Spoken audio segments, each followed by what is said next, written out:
Kurier Chicago i Radio Polonii 2000 zapraszają. Proszę Państwa, na antenie Radia Polonii 2000 chcemy powitać prawników z kancelarii Johna Cushinga. Oczywiście z nami jest dzisiaj sam John Cushing. Hello, John. Good evening, Eddie. Witam również Anetę, która będzie oczywiście tłumaczyć wszystko, o czym dzisiaj John będzie mówił. Witaj, Anetko. Witam, Andrzejku. Witamy wszystkich naszych słuchaczy. No i John dzisiaj ma specjalnego gościa, a to już John zdradzi, kto to jest. John? So tonight we're lucky to have a guest here, a special guest. I didn't have to go far to get this guest. This is my brother Joe Cushing, and Joe's here to talk about some project that we would like to present to the people who are listening to us that provides help for people who have been devastatingly injured or people who have great medical and financial needs, and they're looking for kind of a guardian angel. So, Joe, nice to have you here. Great to be here. Thank you. Okay. So, first off, Joe, you're the president of a printing company in the construction industry, right? Correct. And what are some of the things that the company does? It's Cushing Company, right? Correct. Same as your name. Okay, pretty creatively designed and authored. Grandpa's business was the construction documents, blueprints that were used to bid and build buildings, typically designed and shared by engineers and architects for the contractors. We've evolved greatly with the avenue of color graphic imaging. What the heck does color graphic imaging mean? Well, it's any image that's in color, and we typically go after large graphics and something that's in a building or in front of a building or in the lobbies, but all sorts of signage and wayfinding graphics that had to occur when computers took over the world of digital imaging, and a black and white print became a PDF file. And when you say that stuff, when you say wayfinding graphics, correct, what does that mean?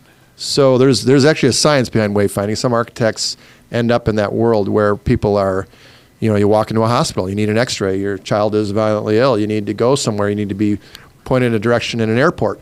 So by all means, the things that we glance at and take for granted, that again, tell us where to go in an airport or a hospital, all qualify. And, there's ADA compliance requirements all over for... So when you say that, so these are signs that help people get in and around buildings. I know I've got to take the L to the O'Hare later this week, and I'm terrible at that. Sure. So I'll be going down looking for signs that say, "Dear passenger, correct, this is, if you'd like to get to O'Hare, follow this and do that." That's the graphics. Those are the signs, some of the things that you guys do? You got it. Okay. And it's same for all sorts of buildings. If Absolutely. you're in a hospital and you need to find a radiology. Public restroom, the radiology department, which doctor, the nameplates, and the world of architecture adds a lot of branding, and that's probably where we get more involved when people want something a little more pizzazz, a little more unique. Okay. We might be taping these things. We might be forming vinyl graphics on a brick wall with a heat gun, so it looks like it's part of the wall. There's all kinds of unique stuff. And so you've been part of the construction industry, though, since the beginning of the company back in 1929. So for correct, 90 years now, right? Yep, coming up in October. 90 years. Cushing has been partners with the construction industry, trying to help build buildings, trying to help people get around the city, trying to help all sorts of things, right? Correct. Okay. And in that respect, Joe, you're not just a printer. You are associated with lots of different committees and different associations that are associated with printing in the construction industry. What are some of the things that you're members of that you try to help out with? I have served on industry-based charities. There's a cancer research entity. I don't want to call it a facility. It's an entity. It's a worldwide entity called City of Hope, out of Duarte, California, and they've got a strong Chicago presence. I'm heavily involved in that. And how long have you been heavily involved in the City of Hope Cancer Research Foundation?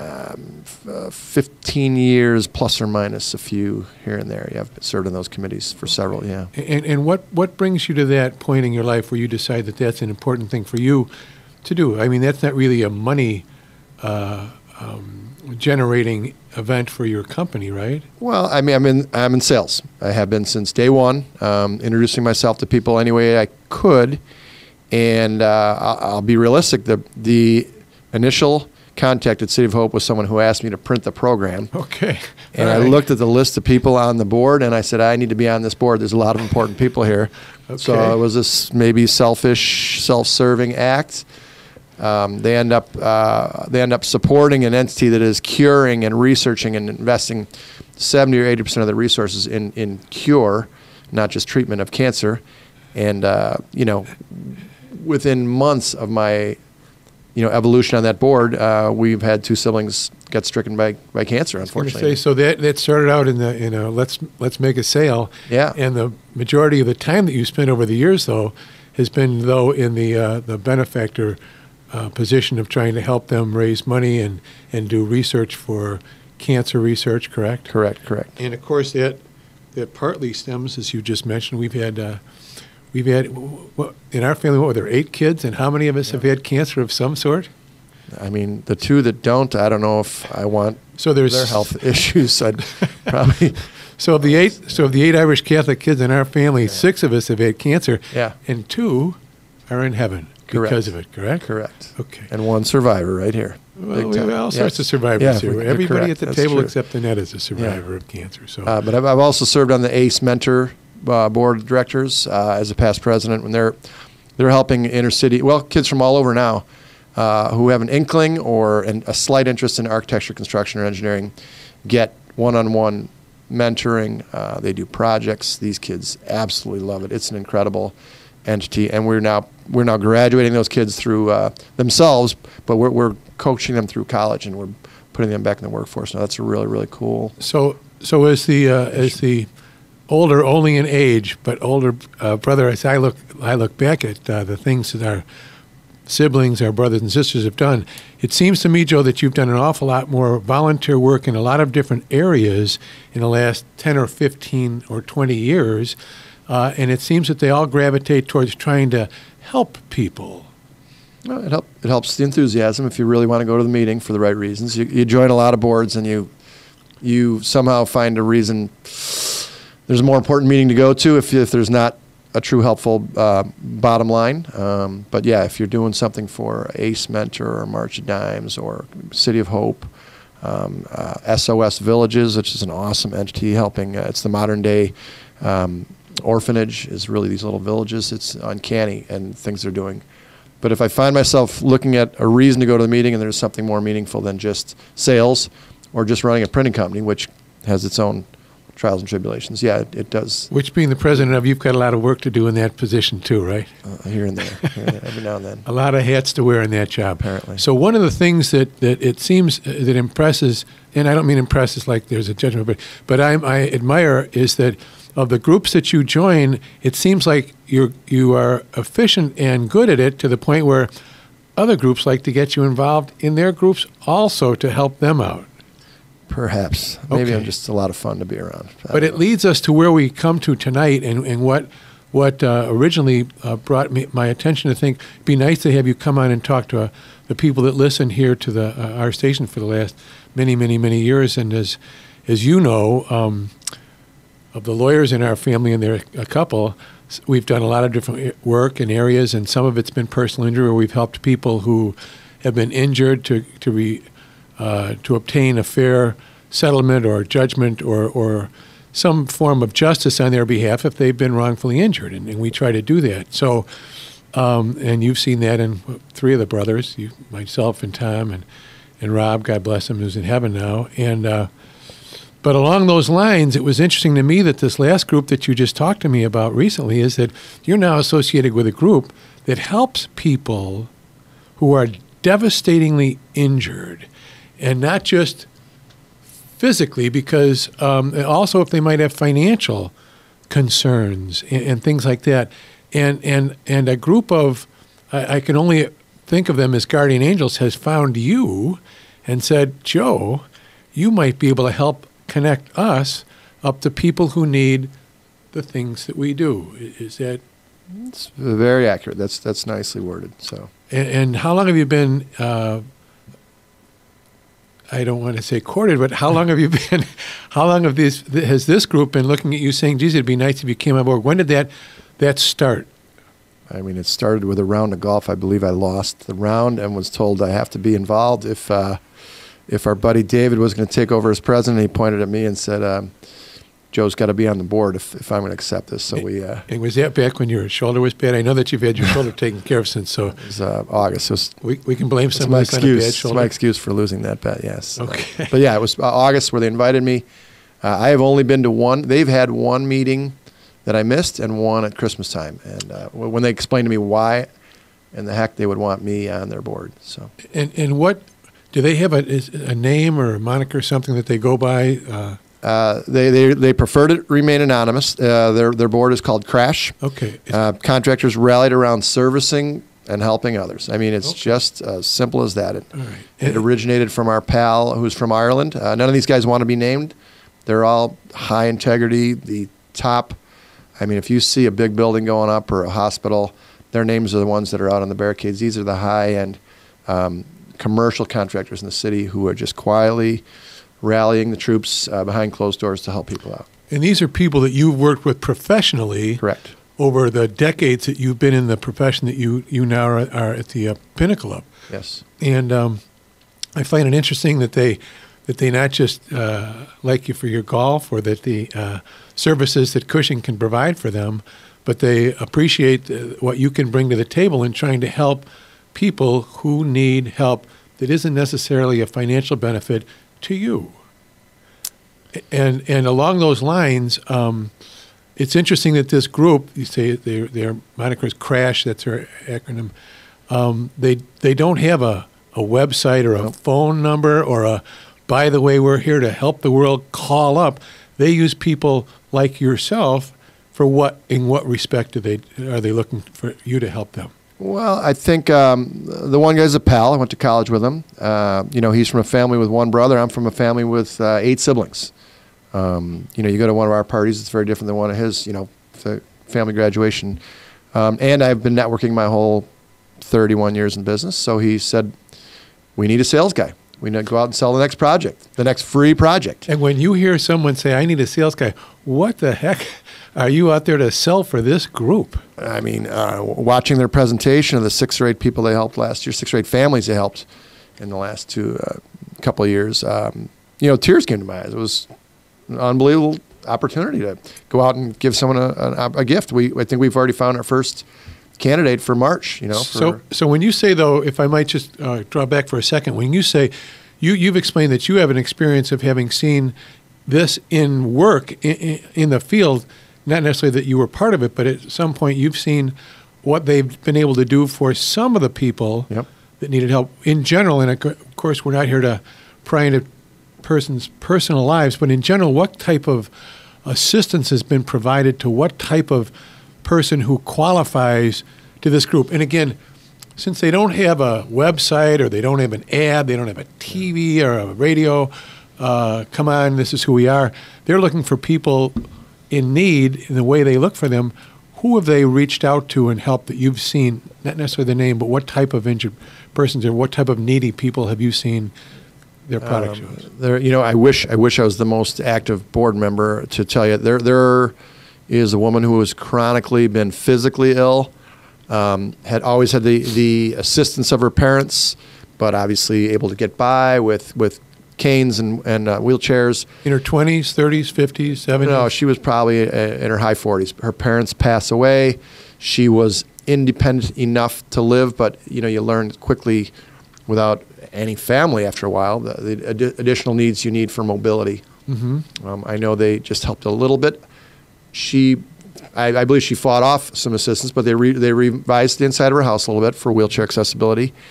And I forget her physical ailment, had great relief with a hot tub. They built her a hot tub and then she needed a ADA compliant deck and to code. And there's a lot there. It's plumbing. It's not just delivered this. But it was a great friend of a friend who said, boy, if she could have one thing, it would be this. Now they went in and they modified her house and made things life easier. And so she doesn't sound like she was necessarily like an injury victim. She's just somebody that was in need, right? Yep, and insurance wasn't covering the things that she was looking for, and she was financially limited, and they screened that. They're looking for the best cases with people in chronic true need and do an evaluation there. And, you usually have someone else somehow to verify that the veracity of that occasion, where the need, the level of need. But so I think that's important for the people that are listening and that are going to watch this on the YouTube, that they understand that this isn't just, personal injury lawyers trying to help their personal injury clients. You're out there, although that's the field that we practice in and our profession is in. You're out there saying we can help all sorts of different people in need of help in various ways.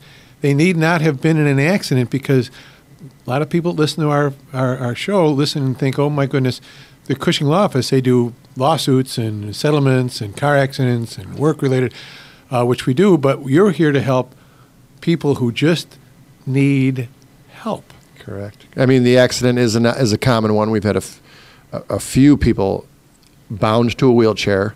Usually equates to, I know there's one motorcycle accidents where this individual just signed for a new job, so I was kind of going through that 2-week stretch where they had the new job. Mm-hmm. Lo and behold, they didn't have to keep that individual, so his insurance situation was absolutely awful.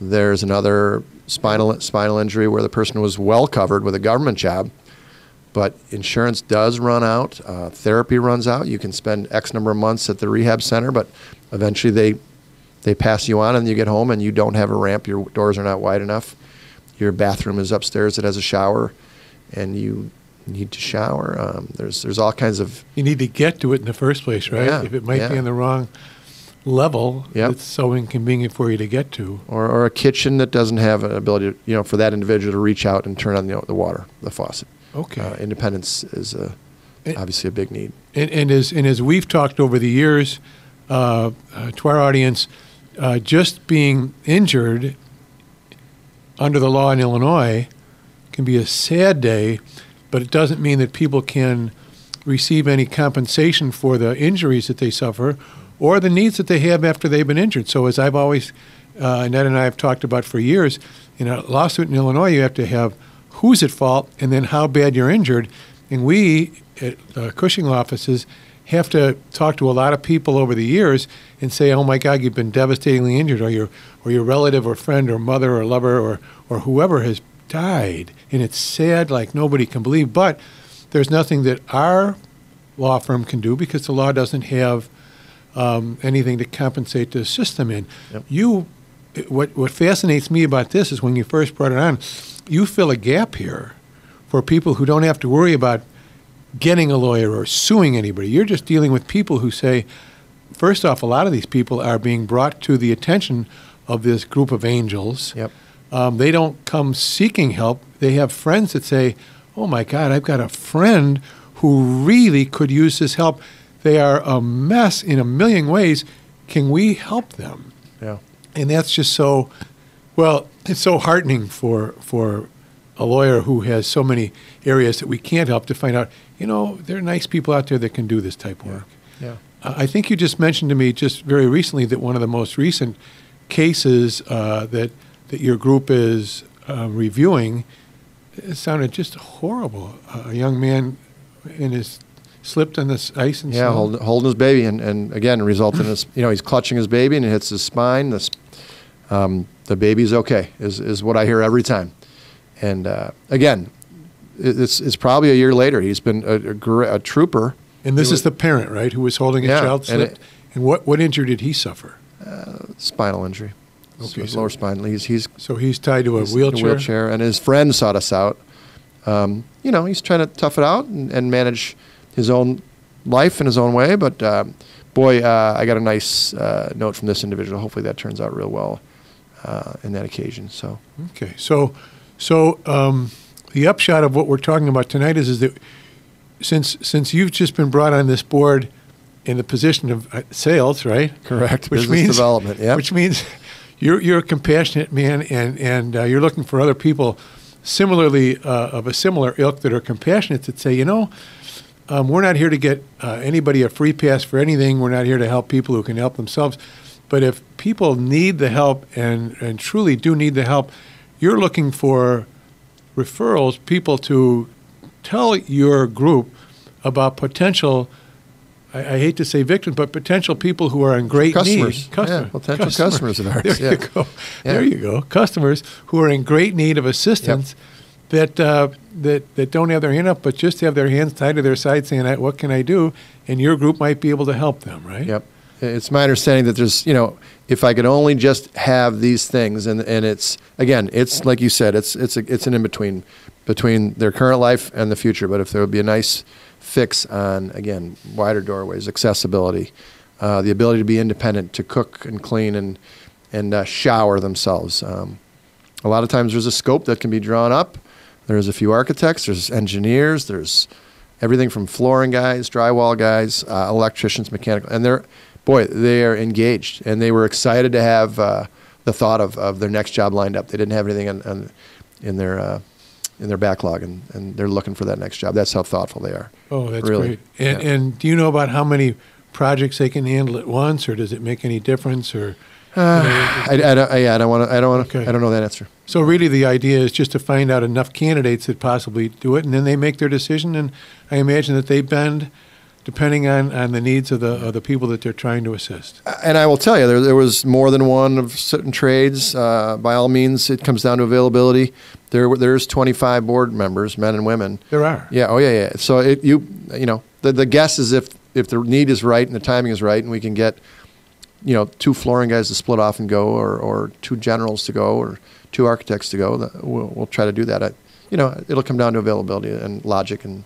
Okay, and also in this group of people who are involved in this, it's one thing to have a guy that knows how to do taping and drywall and things, but another thing to have someone that has an understanding and an appreciation of the actual needs. Whereas if I am a devastatingly injured, paralyzed victim, my needs, I don't know how I could ever shrink them. My needs would be, in my mind, oh my God, everything. But I assume that this group has people that can assess the reality of what might be beneficial to a certain person who has different needs, what would be most efficient for them, whereas I might wish I could fly, but they might be able to help you learn exactly what you need to get around in the environment you are now living in, and allowed to expand the joy in your life based upon that. Yeah, joy. It's funny you say that. I was on the phone with my pal Bob, the one I went to college with, who just wrapped up his term as president of Crash, and he just said, you roll into this small house, and you've got to take a shower, so we're going to be putting a bathroom in. You've got to pitch the floor so they can't ride their wheelchair over a small wall, but maybe there's grab bars that are strong enough that they can grab and pull themselves over to a chair. But in that chair, they need to be able to reach the soap, the hot and the cold. If it's a hands-free shower, or if you can grab the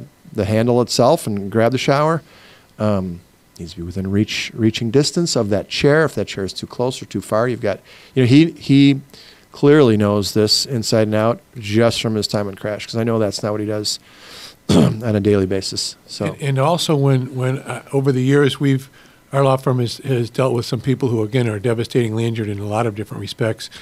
And I used the word joy before. It's always been amazing to me that people can rise above the physical difficulties and limitations they have, and in a different respect can find joy in their life. Yeah. One of the other things that when you first talked to me about this group, what they would do, you talked about kitchens and sinks and this and that, and it reminds me of a client that we have who was in his mid to late 40s who truly didn't have all the time in the world to do it, but now that he does, because he's paralyzed from the chest down, he loves to cook. Yeah. And one of the things that they were able to, not your group, but what he was able to do because he had the funds, was able to modify his kitchen so that he can roll up there and pull the burners over. Wow. And cook and raise his chair a little bit and do all sorts of things. Yeah. He believes he's a master chef, and he is happy, he tells me, as he's ever been. Nice. And it's just because he has access to doing things that he didn't realize were enjoyable to him that now are a true sense of joy to his soul. And so people come over waiting to see a guy that is paralyzed, and he's waiting to serve some food that he's proud of. Yeah. I've seen it change people's attitudes, and I think that what they can do is not just, I know they can widen the door to get people into the house, they can make a ramp so they can come in, they can to get a shower that's ground level, that they can shower themselves and do that kind of stuff. But what I'm shocked, I'm old, getting older every day, but I find that people can still find a tremendous amount of joy just in the things that are provided this way. And your group, and I know I mentioned them as angels, they can provide joy for people that just might have lost some hope. Yeah, from what I'm hearing, going to that winter meeting at Christmas time, it is what a great pleasure to meet those people who simplify their life and find the great pleasure that we're all seeking with our complicated lives and whatever else is bombarding us left and right. So that's a great story. I mean, they had a couple. They've got families that are still sending them holiday cards every year.